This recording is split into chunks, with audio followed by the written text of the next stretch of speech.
मैं सबसे पहले डॉक्टर पारसमल जी से निवेदन करूंगा कि वे अपना प्रश्न करें। तातेड़ साहब जय जिनेंद्र।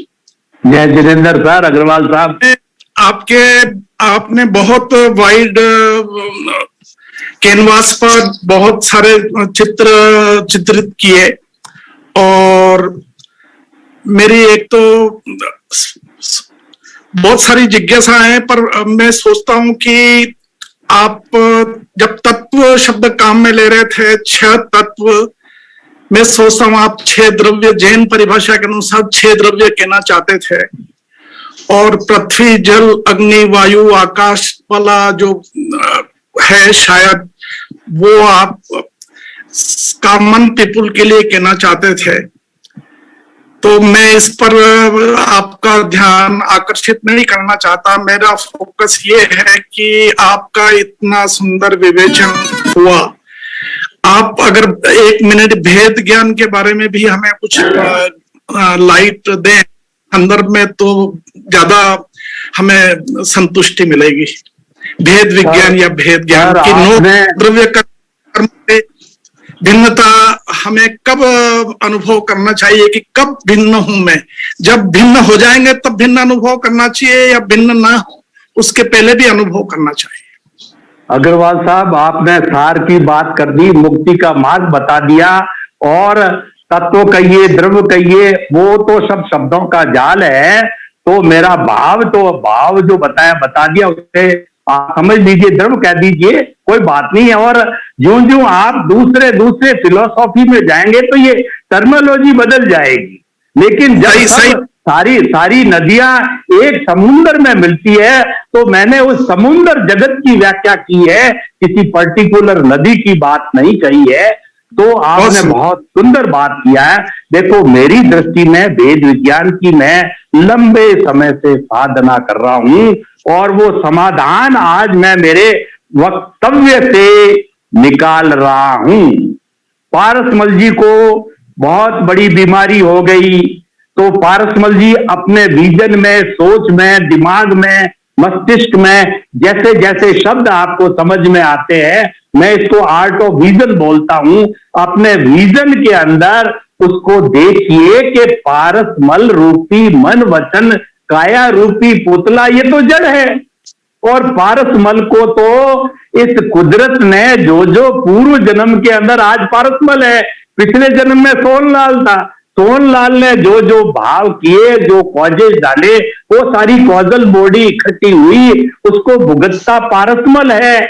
और पारसमल जब तक भुगतता रहेगा, जब तक आयुष्य फिक्स लेके आया, और ये जैसे भाव डालेंगे, आगे नया पुतला तैयार होगा और नए जो आयुष्य बंधेगा। तो हमें क्या विजन के अंदर क्या सोचना है, मतलब मिथ्या ज्ञान और मिथ्या दर्शन को वाश करने से ही वेद विज्ञान होगा।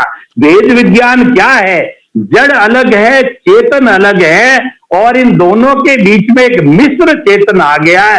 उसको कार्बन शरीर, लिंग शरीर, कॉजल बॉडी, अलग अलग अविद्या, अज्ञान, अलग अलग फिलोसॉफी ने अलग अलग नाम दिए, लेकिन सबका आशय एक ही है, वो मिथ्या ज्ञान, मिथ्या दर्शन रूपी अज्ञानता है। वो हम अज्ञानता पर कंसंट्रेट करेंगे जब वेद विज्ञान होगा, और जब वेद विज्ञान होगा, जब हम ज्ञाता दृष्टा बनेंगे, साक्षी भाव आएगा, और वेद विज्ञान का अर्थ ही मुक्ति की अवस्था को धीरे धीरे जाना है।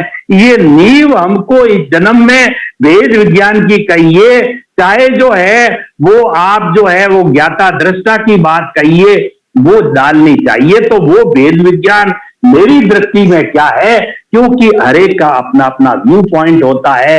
तो मेरी दृष्टि के अंदर वेद विज्ञान यह है कि प्रकृति और पुरुष को अलग अलग रखो। उसका वेद का मतलब उसको अलग रखना।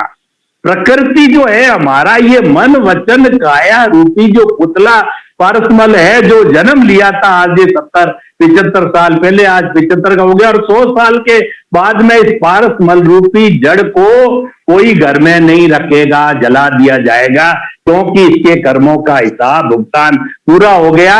और घाती अघाती की बात करें तो शरीर से जुड़े हुए अघाती कर्म होते हैं। अगले जन्म के अंदर यशवंतराज बनेगा तो नए तरह के जो अघाती कर्म होंगे, और घाती कर्म जो ज्ञानावरणीय, दर्शनावरणीय, मोहनीय और हमारा जो अंतरा है, ये ब्रॉड फॉरवर्ड होते हैं, कर्मों की घात करते हैं। ये एकांत पाप है, आप अच्छी तरह समझ। मैं उस विषय में नहीं जाना चाहूं।